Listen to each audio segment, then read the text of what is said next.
कक्षा 11 के लिए आज का पाठ है मियां नसीरुद्दीन। यह एक शब्द चित्र है और इसकी लेखिका कृष्णा सोबती हैं। कृष्णा सोबती जी का जन्म 1925 में गुजरात, पश्चिमी पंजाब वर्तमान में पाकिस्तान में है, वहाँ हुआ। इनकी प्रमुख रचनाएं ज़िंदगी नामा, दिलो दानिश, ए लड़की, समय सरगम ये इनके उपन्यास हैं। डार से बिछुड़ी, मित्रों मरजानी, बादलों के घेरे, सूरजमुखी अंधेरे के ये इनके कहानी संग्रह हैं। हम हसमत, शब्दों के आलोक में ये इनके लिखे हुए शब्द चित्र और संस्मरण हैं। हम हसमत बहुत ही प्रसिद्ध रचना है। हसमत का मतलब गौरव होता है।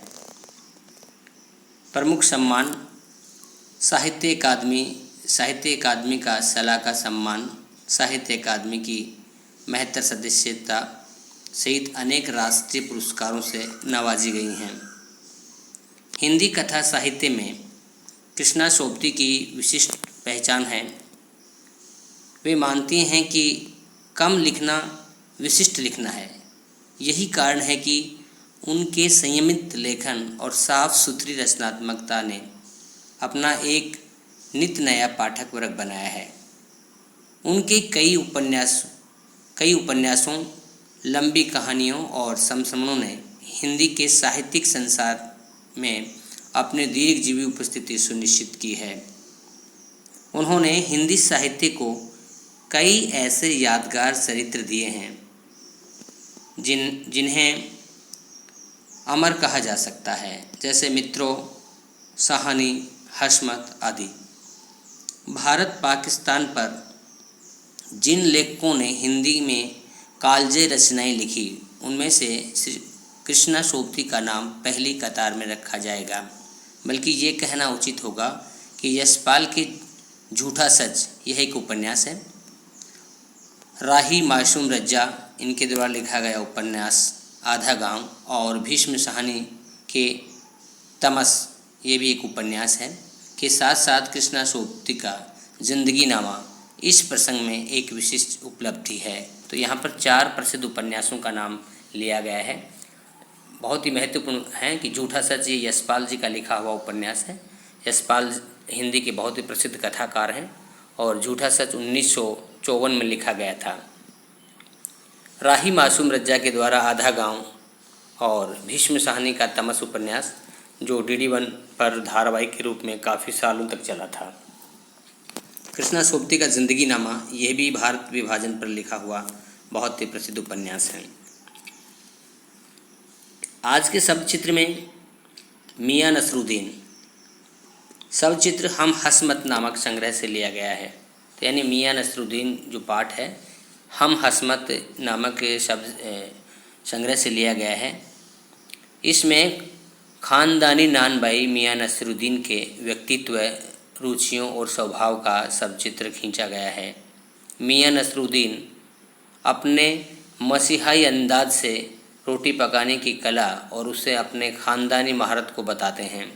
वे ऐसे इंसान का भी प्रतिनिधित्व करते हैं जो अपने पैसे को कला का दर्जा देते हैं और उनके सीखने को असली हुनर मानते हैं। यानी मियां नसीरुद्दीन जो हैं वो अपने काम को अपनी पूजा मानते हैं, अपने कर्म को अपनी इबादत मानते हैं और रोटी बनाने का जो कार्य है इनके ख़ानदान का, रोटी बनाने वाले को ही नानबाई कहा गया है और ये इनका ख़ानदानी काम है। इनके पिता, उनके पिता या उनके दादा के भी दादा, सभी लोग राजा महाराजाओं के ज़माने से यही काम करते आ रहे हैं। और मियां नसीरुद्दीन भी एक ऐसे ही व्यक्ति हैं जो 56 प्रकार की रोटी बनाने की कला में उनको महारत हासिल है। पाठ की शुरुआत इस प्रकार से है। साहबों, उस दिन अपन मटिया महल की तरफ से न गुजर जाते तो राजनीति, साहित्य और कला के हजारों मसीहों के धूम धड़ाके की में नानबाइयों के मसीहा मियां नसीरुद्दीन को कैसे तो पहचानते और कैसे उठाते लुत्फ़ उनके मसीह अंदाज का। हुआ यह है कि हम एक दोपहरी जामा मस्जिद के आड़े पड़े मटिया महल के गढ़ैया मोहल्ले की ओर निकल गए। यहाँ पर कृष्णा सोबती जी कह रही हैं कि जामा मस्जिद के आसपास का जो मोहल्ला है, जिसको मटिया महल गढ़ैया मोहल्ला कहते हैं, उधर एक दिन वो निकली और उधर ही मियाँ नसरुद्दीन की दुकान थी रोटी बनाने की, और मियाँ नसरुद्दीन से उनकी मुलाकात होती है। वो उनकी दुकान पर चली जाती हैं। एक निहायत मामूली अंधेरी सी दुकान पर पटापट आटे के का ढेर सनते देख ठिठके। सोचा सेवइयों की तैयारी होगी, पर पूछने पर मालूम हुआ ख़ानदानी नानबाई मियाँ नसरुद्दीन की दुकान पर खड़े हैं। मियाँ मशहूर हैं 56 किस्म की रोटी बनाने के लिए। पहले तो लेखिका ने ये सोचा कि यहाँ पर सेवइयाँ बनाने की तैयारी चल रही होंगी। ये कि अंधेरी सी दुकान है, छोटी सी दुकान है, इसमें आटे के सनने की और आटे लगाने की जो पटापट की आवाज़ आ रही है। मगर लेखिका को पूछने से ये मालूम चला कि ये तो इस इलाके की बहुत ही प्रसिद्ध नानबाई मियाँ नसरुद्दीन की दुकान है, जो 56 प्रकार या 56 किस्म की रोटी बनाने के लिए प्रसिद्ध हैं। हमने जो अंदर झांका तो पाया मियाँ चारपाई पर बैठे बीड़ी का मज़ा ले रहे थे। यानी मियाँ चारपाई पर बैठे थे, उनके कारीगर काम कर रहे थे और मियाँ जी बीड़ी का मज़ा ले रहे थे, बीड़ी पी रहे थे।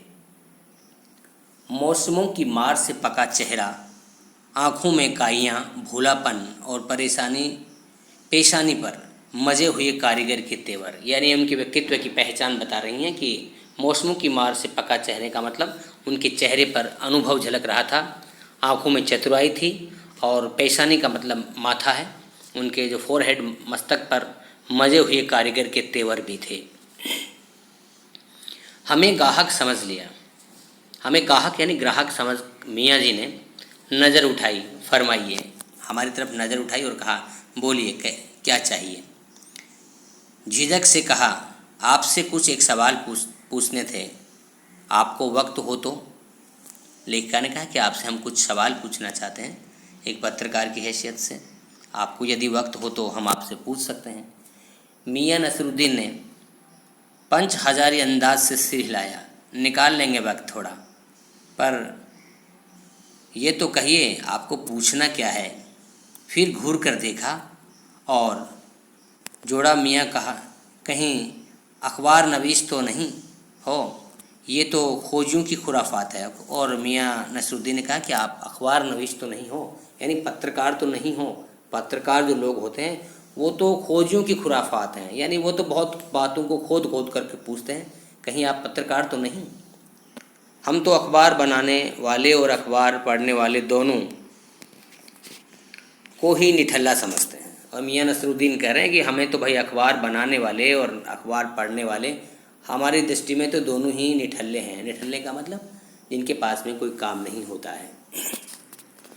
हाँ, कामकाजी आदमी को इनसे क्या काम।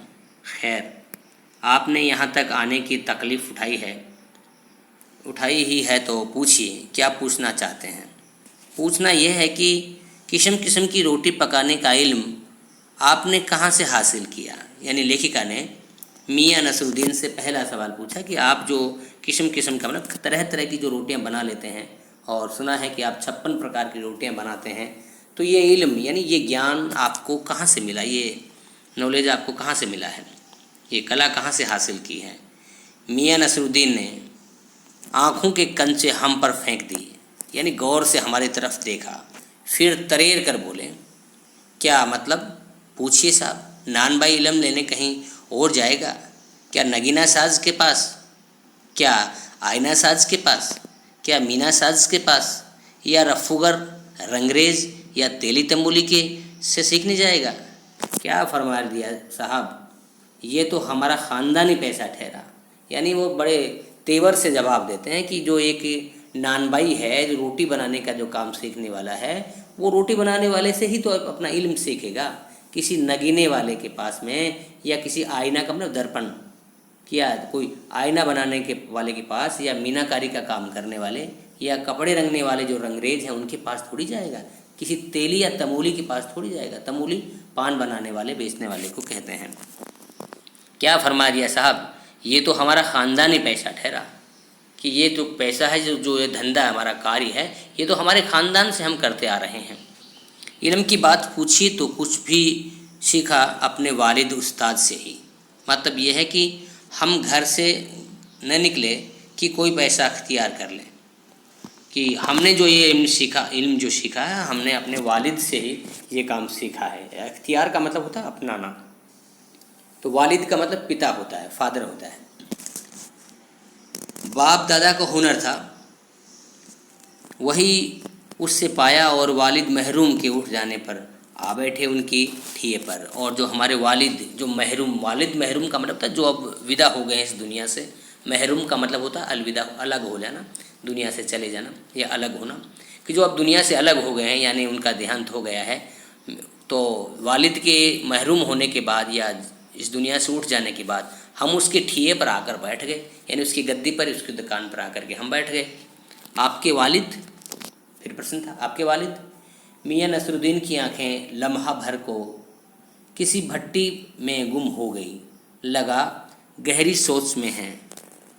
फिर सिर हिलाया, क्या आँखों के आगे चेहरा जिंदा हो गया? हाँ, हमारे वालिद साहब मशहूर थे मियाँ बरकत शाही नानबाई, गढ़ैया वाले के नाम से। तो आप इसको अंडरलाइन कर सकते हैं। मियाँ नसरुद्दीन के पिता का नाम था मियाँ बरकत शाही नानबाई, यानी वो भी नानबाई का ही कार्य करते थे, रोटी बनाते थे, और उनके पिता का नाम बरकत शाही था। और वो बहुत ही मशहूर थे। मशहूर का मतलब बहुत फेमस थे, बहुत प्रसिद्ध थे।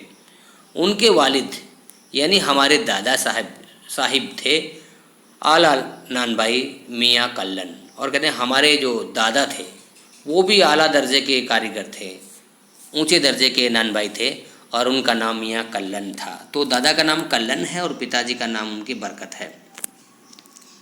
आपको इन दोनों में से किसी किसी की भी नसीहत याद हो कि आपके दादा ने या आपके वालिद ने जो आपको नसीहत दी है, जो नसीहत का मतलब होता है कि आपको शिक्षा जिस कह सकते हैं, सीख कह सकते हैं, कि आपको जो सीख दी है इसे काम के लिए, तो कोई याद हो तो हमें बताइए। नसीहत का है कि मियाँ काम करने से आता है, नसीहतों से नहीं। और मियाँ ने कहा कि काम सीख लेने से, पढ़ लेने से नहीं आता, काम तो करने से आता है। उनका मतलब है कि अभ्यास से सीखा जा सकता है, केवल नसीहतों से हम नहीं सीख सकते। बजा फरमाया है। पर ये तो बताइए कि जब हमने भट्ठी की ओर इशारा किया, हम काम पर लगे कि वालिद साहब ने सीख के तौर पर कुछ तो कहा होगा। हमने इशारा किया कि जब आप काम पर लगे तो आपके वालिद साहब ने कुछ तो कहा होगा। नसीरुद्दीन साहब ने जल्दी 2-3 कस खींचे, बीड़ी के 2-3 कस खींचे मज़े से, फिर गला साफ़ किया और बड़े अंदाज से बोले, अगर आपको कुछ कहलवाना ही है तो बताई देते हैं। आप जानो, जब बच्चा उस्ताद के यहाँ पढ़ने बैठता है तो उस्ताद कहता है कह अलिफ, बच्चा कहता है अलिफ। कह बे, बच्चा कहता है बे। कह जीम, बच्चा कहता है जीम। यानी उस्ताद का मतलब गुरु और शागिर्द का मतलब उसका शिष्य। यानी किसी गुरु के पास में कोई बच्चा जाता है तो सबसे पहले वो कायदा सीखता है, अलीफ बे ते। ये अरबी उर्दू के में जो जैसे वर्णमाला है, अलीफ का मतलब ए होता है, बे का मतलब बे होता है, और जिम का मतलब जय होता है। तो इस प्रकार से पहले उस्ताद उसको सिखाता है, फिर बार बार उसको कहता है कि उसको भाई इसको दोहराओ आप। तो बच्चा धीरे धीरे एक एक सीढ़ी से सारी बात सीखता चला जाता है। इस बीच उस्ताद जोर का एक हाथ सिर पर धरता है और शागिर्द चुपचाप परवान करता है। इस प्रकार से उस्ताद उस पर सर पर हाथ रखता है और शागिर्द परवान चढ़ने का ना वो सीखता ही चला जाता है, आगे बढ़ता ही रहता है। समझे साहब? एक तो पढ़ाई ऐसी, और दूसरी बात बीच में सामने से गुजरते मियाँ साहब को आवाज़ दे डाली, और बीच में बात करते करते उन्होंने एक मियाँ साहब को आवाज़ दे डाली, कहो भाई मीर साहब, सुबह ना आना हुआ? पर क्यों? फिर मीर साहब नाम के कोई उनके परिचित उधर से गुजर रहे थे। बीच में ही उनसे बात करते करते उनसे भी जुड़ गए और कहा कि सुबह क्यों नहीं आना हुआ? मीर साहब ने सिर हिलाया, मियाँ अभी लौट के आते हैं तो बतावेंगे। आप दूसरी पढ़ाई की बाबत कुछ कह रहे थे ना? इस बार मियाँ नसीरुद्दीन ने यूँ सिर हिलाया कि शुक्रात हो। हाँ, एक दूसरी पढ़ाई भी होती है। सुनिए, अगर बच्चे को भेजा मदरसे तो बच्चा न कच्ची में बैठा, न बैठा वह पक्की में, न दूसरी में, और जा बैठा तीसरी में। मियाँ बड़े अंदाज से, अपने निराले अंदाज से कह रहे हैं कि भाई हम किसी बच्चे को मदरसे में, पाठशाला में भेजते हैं और न तो हम उसको कच्ची में बैठाते हैं, न पक्की क्लास में बैठाते हैं, न उसको दूसरी पढ़ाते हैं, और डायरेक्ट हम उसको तीसरी में बैठा देते हैं, तो क्या वो सीख पाएगा? तो हर बात को मियाँ अपने अंदाज से, अपने उदाहरणों से लेखिका को समझा रहे हैं। और जा बैठा तीसरी में, हम ये पूछेंगे कि उस 3 जमातों का क्या हुआ, यानी दो 3 कक्षाएं हैं, 3 क्लासें हैं, उन्हीं को जमात कहते हैं, तो उनका क्या हुआ? उसका ज्ञान तो उसके पास में नहीं हो पाएगा। क्या हुआ उन 3 क्लासों का? अपना ख्याल था कि मियाँ नसीरुद्दीन नानबाई अपनी बात का निचोड़ भी निकालेंगे, पर वह हम ही पर दागते रहे। यानी इतने बात करने में इतने चतुर हैं कि सवाल पूछने वाले से ही उनका वो जवाब देने को उनको मजबूर कर देते हैं।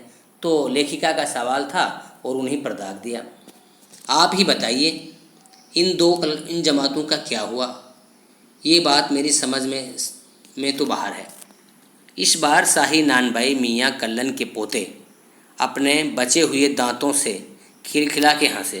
यानी कल्लन के पोते मियाँ नसीरुद्दीन, जिनके दांत कुछ गिर चुके थे, उनकी उम्र लगभग 70 साल की हो चुकी थी, और वो खिलखिला करके हंसते हैं मस्त अंदाज से। मतलब मेरा क्या साफ न था? लो साहिबो, अभी साफ हुआ जाता है, जरा सी देर तो मान लीजिए। हम बर्तन धोना न सीखते, हम भट्टी बनाना न सीखते, भट्टी को आंच देना न सीखते, तो क्या हम सीधे सीधे नानबाई का हुनर सीख लेते? तो उनका कहने का मतलब यह है कि कोई भी कला आदमी सीखता है तो उसको वो शुरुआत से सीखता है, तभी उसमें पारंगत हो पाता है। जैसे अपना ही उदाहरण दे करके मियाँ नसीरुद्दीन कहते हैं कि हम यदि पहले बर्तन धोना नहीं सीखते, भट्टी बनाना नहीं सीखते, भट्टी में आंच देना नहीं सीखते, तो हम प्रसिद्ध नानबाई नहीं हो पाते। तो कहने का मतलब किसी भी कला में आदमी पारंगत होता है, उस्ताद बनता है, तो उसे सबसे पहली सीढ़ी से उनको हर छोटी से छोटी बात सीखने की आवश्यकता होती है। अपने अनुभवों से वो लेखिका को बता रहे थे। मियाँ नसीरुद्दीन हमारी ओर कुछ देर देखा लिए कि उन्हें हमने जवाब पाना हो, फिर बड़े ही मज़े हुए अंदाज में कहा, हमने कहने का मतलब साहिब यह है कि तालीम की तालीम भी बड़ी चीज़ होती है। यानी तालीम की तालीम की बड़ी चीज़ होती है, यानी शिक्षा की शिक्षा बड़ी चीज़ होती है। आदमी अभ्यास से ही सीखता है। सिर हिलाया, है साहिब, माना। और उनसे कहते हैं, साहिब आपने माना कि नहीं माना कि तालीम से ही तालीम सीखी जाती है, शिक्षा से शिक्षा सीखता है आदमी। मियाँ नसीरुद्दीन जोश में आ गए। हमने न लगाया होता खोमचा तो आज क्या यहाँ बैठे होते? मियाँ को खोमचे वाले दिन भी भटकते देख हमने बात का रुख मोड़ा। आपने ख़ानदानी नानबाई होने का जिक्र किया, क्या यहाँ और भी नानबाई हैं?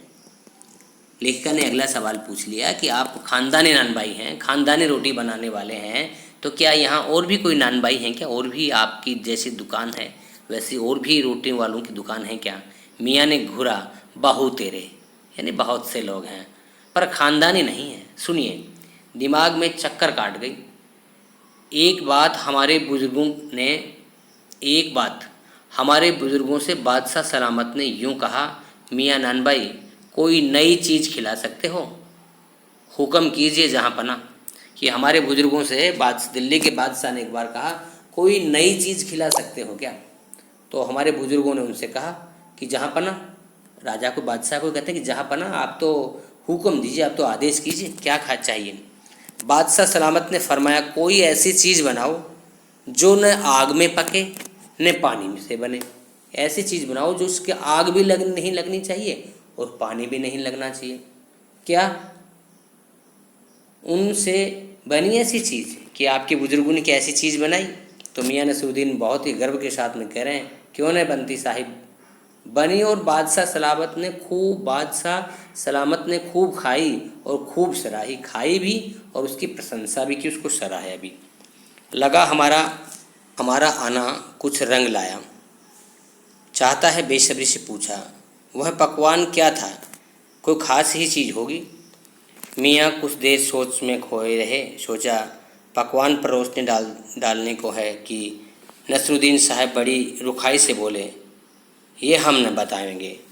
और मियाँ नसरुद्दीन ने कह दिया कि ऐसी चीज़ जो हमारे बुज़ुर्गों ने बनाई थी हम उसके बारे में बताएंगे नहीं। आप इतना समझ लीजिए कि एक कहावत है ना कि खानदानी नानबाई कुएं में भी रोटी पका सकता है।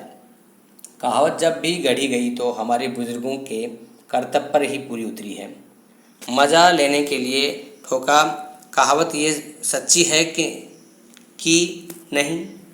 मियाँ ने तरेरा, और क्या झूठी है? आप ही बताइए, रोटी पकाने में झूठ का क्या काम? झूठ से रोटी पकेगी? क्या पकती देखी है कभी रोटी? जनाब पकती है, आँच से समझें। सिर हिलाना पड़ा, ठीक फरमाते हैं। और इस प्रकार से इस बीच मियाँ ने किसी और को पुकार लिया, मियाँ रहमत इस वक्त किधर? और रहमत नाम के कोई व्यक्ति उधर से गुजर रहे हैं। तो बात करते करते ही, ये उनकी खास विशेषता है कि वो हर व्यक्ति से बातचीत करते हैं और उनका संबंध सबसे के साथ में अच्छा है, और एक अच्छे दुकानदार होने का ये अच्छा गुण है उनका। वो तो मियाँ रहमत उनको कोई दिखाई दे रहे हैं तो मियाँ रहमत से कह रहे हैं, किधर? अरे वह लौंडिया न आई रुमाली लेने, यानी आज वो लड़की रुमाली रोटी लेने नहीं आई, शाम को मंगवा लीजो, कि आज शाम को मंगवा लेना। मियाँ एक बात और आपको बताने की जहमत उठानी पड़ेगी। जहमत का मतलब तकलीफ़ को कहते हैं। एक तकलीफ़ को उठानी पड़ेगी कि मियाँ ने एक और बीड़ी सुलगा ली थी कुछ फुर्ती पाने के लिए। पूछिए, अरे बात ही तो पूछिएगा, जान तो न ले लेंगे हमसे भी? अब क्या देर, 70 के हो चुके हैं, फिर कैसे? आप अपने से ही कहते हो वालिद महरूम को कूच किए 80 पर, क्या मालूम हमें इतनी मोहलत मिले न मिले। और अब वो बता रहे हैं बात ही बात में कि मेरे वालिद तो 80 के हो गए थे, हम भी 70 के हो गए, और पता नहीं पर अब हमें इतनी मोहलत मिलेगी या नहीं मिलेगी जीवन जीने की। इस मजमून पर हमने कुछ कहने न बन आया तो कहा, अभी यही जानता था कि आपके बुज़ुर्गों ने शाही बावर्ची खाने में तो काम किया ही होगा। अगला सवाल पूछा कि जो शाही का मतलब राजाओं की जो रसोई होती थी, बावर्ची खाना है, उसमें तो आपके बुज़ुर्गों ने काम किया ही होगा। इस मजमून पर हमने कुछ कहने को से बनाया हो। तो मजमून का मतलब होता है इस टॉपिक पर, इस विषय पर। मियाँ ने बेरखू से टोका, वह बात तो पहले हो चुकी ना कि हमारे ख़ानदान के लोगों ने बादशाहों के यहाँ रोटी बनाई है, ये बात तो हम पहले कर चुके हैं ना। हो चुकी साहिब, पर जानना यह है कि दिल्ली के किस बादशाह के यहाँ आपके बुजुर्ग काम किया करते थे। तो पत्रकार हर बात को खोज खोज करके पूछते हैं, वैसे ही लेखिका भी एक पत्रकार की हैसियत से उनसे पूछती कि आप हमें ये बताएं कि आपके बुजुर्ग जो थे, आपके दादा या उनके दादा, दिल्ली के कौन से बादशाह के यहाँ काम किया करते थे। अजीज साहब क्यों बाल की खाल निकालने पर तुले हैं? कह दिया ना कि बादशाह के यहाँ काम करते थे। सो क्या काफ़ी नहीं? यानी मियाँ साहब पूरी बात नहीं बताना चाह रहे थे, क्योंकि ये उनके पास में इस बात का कोई प्रमाण नहीं था। उन्होंने तो बस सुनी हुई बात को ही कह रहे हैं। तो अब आगे से बात की बात खोज जाएगी तो शायद वो पूरी बात नहीं बता पाएंगे। तो बात को यही विराम देना चाहते हैं, कह रहे हैं क्यों बाल की खाल निकालना चाहते हैं, यानी क्यों छोटी छोटी बातें आप पूछना चाहते हैं। बस आपको इतना बता दिया कि यहाँ के बादशाहों के हमारे बुजुर्ग काम किया करते थे। हम खिसियानी हंसी हंसे, हैं तो काफ़ी, पर ज़रा नाम लेते तो उसे वक्त से मिला लेते खूब। पर किसे मिलाते जनाब आप वक्त से? मियाँ हमें जैसे हमारी खिल्ली उड़ाते हो। वक्त से वक्त को किसी ने मिलाया है आज तक? खैर पूछे, किसका नाम जानना चाहते हैं? दिल्ली के बादशाह का ही ना। उनका नाम कौन नहीं जानता जहाँपना, बादशाह सलामत ही है ना। कौन से बादशाह? बहादुर शाह जफ़र। और कहते कि दिल्ली के बादशाह को कौन नहीं जानता, तो उन्होंने कहा कि कौन से बादशाह? जो मुग़लों के आखिरी बादशाह थे बहादुर शाह जफ़र, जिन्होंने 1857 की क्रांति का नेतृत्व किया था। क्या उनके यहाँ आपके बुजुर्ग खाना बनाते थे? मियाँ ने खींच कर कहा। फिर अलट पलट कर वही बात, लिख लीजिए बस यही नाम। आपको कौन बादशाह के नाम चिट्ठी रुकता भेजना है कि डाक खाने वालों के लिए सही नाम पता ही ज़रूरी है। और उन्होंने कह दिया कि बस ठीक है, ऐसे मान लीजिए इन्हीं बादशाह के यहाँ हमारे बुजुर्ग काम करते थे, और पूरा पता पूछ करके आपको कौन सा उनके नाम चिट्ठी पत्री भेजनी है। हमें बिटर बिटर अपने तरफ देखते पाया कि सिर हिला। अपने कारीगर से बोले, अरे ओ बब्बन मियाँ, भट्ठी सुलगा दो तो काम से निपटें। ये बब्बन मियाँ कौन है साहब? और अगला सवाल पूछ लिया कि बब्बन मियाँ कौन है, किसको आवाज़ लगा रहे हैं। मियाँ ने रुखाई से जैसे फांक ही काट दी हो, हमारे कारीगर और कौन होंगे? मन में आया कुछ पूछ लें, आपके बेटे बेटियां हैं, पर मियाँ नसरुद्दीन के चेहरे पर किसी दबे हुए अंधड़ के आसार देखकर मजमून को छोड़ने का फैसला किया। इतना ही कहा कि कारीगर लोग आपकी शागिर्दगी करते हैं। यानी मन तो ये किया कि मियाँ नसरुद्दीन से हम पूछ लें कि आपके बेटे और बेटियां भी हैं क्या वो लोग भी यही काम करेंगे, पर उनके भाव को वो भांप गए और सवाल को बदल दिया, और उन्होंने बस यही पूछा कि क्या आप शागिर्दगी करते हैं? क्या ये लोग आपसे सीखते हैं क्या, जिनका नाम आपने लिया है, मियाँ बब्बन या अन्य लोग? खाली शागिर्दगी नहीं साहब, गिन के मजूरी देता हूँ। और कहते हैं नहीं, ये केवल मेरे शागिर्द, मेरे शिष्य ही नहीं है, मैं तो इनको गिन कर के मजदूरी देता हूँ, मजूरी देता हूँ। 2 रुपये मन आटे की मजूरी, 4 रुपये मन मैदे की मजूरी। यानी 2 रुपये 1 मन आटा। 1 मन का मतलब होता है 40 किलो, यानी 40 किलो आटे की रोटी बनाते हैं ये, तो उसके बदले में इनको 2 रुपये दिए जाते हैं। और 40 किलो मैदा की रोटी बनाते हैं तो उसके बदले में इनको 4 रुपये दिए जाते हैं। तो मैं इनको सिखाता भी हूँ और मजदूरी भी देता हूँ। ज़्यादातर भट्टी पर कौन सी रोटियाँ पका करती हैं? अगला प्रश्न है कि आप जो भट्टी पर ज़्यादातर कौन कौन सी रोटियाँ पकती हैं? मियाँ को अब तक मजमून में कोई दिलचस्पी बाकी न रही थी, फिर भी हमसे छुटकारा पाने को बोले, बाकर खानी, शिरमाल, ताफ्तान, बेशनी, खमेरी, रुमाली, गांव, दीदा, गाजेबान, तुनकी। फिर तेवर चढ़ा हमें घूर कर कहा, तुनकी पापड़ से ज़्यादा महीन होती है। महीन? हाँ, किसी दिन खिलाएंगे आपको। एकाएक मियाँ की आंखों के आगे कुछ कौंध गया। एक लंबी सांस भरी और किसी गुमशुदा याद को ताज़ा करने को कहा। उतर गए वे जमाने और गए वे कद्रदान जो पकाने वालों की कद्र करना जानते थे। मियाँ अब क्या रखा है, निकाली तंदूरी से निगली और हजम। और मियाँ अपने पुराने ज़माने को याद करते हैं कि पहले के जो लोग थे वो बहुत कदरदान होते थे, खाने के बहुत शौकीन थे, और तरह तरह की रोटियां फरमाइश से बनवाते थे। मगर अब तो क्या है, निकालते हैं तंदूरी से, निगल जाते हैं, हजम कर जाते हैं। अब पहले जैसे कदरदान नहीं है। इस बात का मियाँ को बहुत अफसोस होता है। इस प्रकार से मियाँ नसरुद्दीन के साथ में एक बातचीत है लेखिका की, और इस बातचीत के माध्यम से उनकी कला, उनके व्यक्तित्व और उनके सभी गुण हमारे सामने आ जाते हैं। तो आशा करते हैं आपको ये पाठ निश्चित रूप से ठीक लगा होगा। इसमें बहुत से उर्दू के अल्फाज भी हैं जिन्हें पढ़ने की, सीखने की हमें ज़रूरत है। प्रश्न अभ्यास। पहला प्रश्न है, मियाँ नसरुद्दीन को नानबाइयों का मसीहा क्यों कहा गया है? तो उसके बारे में हम कहें कि मियाँ नसरुद्दीन एक ख़ानदानी नानबाई थे। उनको 56 प्रकार की रोटी बनाने की कला याद है। वो 56 प्रकार की रोटियां बना सकते हैं, और वह शागिर्द, उनकी बहुत से शागिर्द भी हैं। तो इसी कारण से, उनकी विशिष्ट गुणों के कारण से उनको नानबाइयों का मसीहा कहा गया है। लेखिका मियाँ नसरुद्दीन से के पास क्यों गई थी?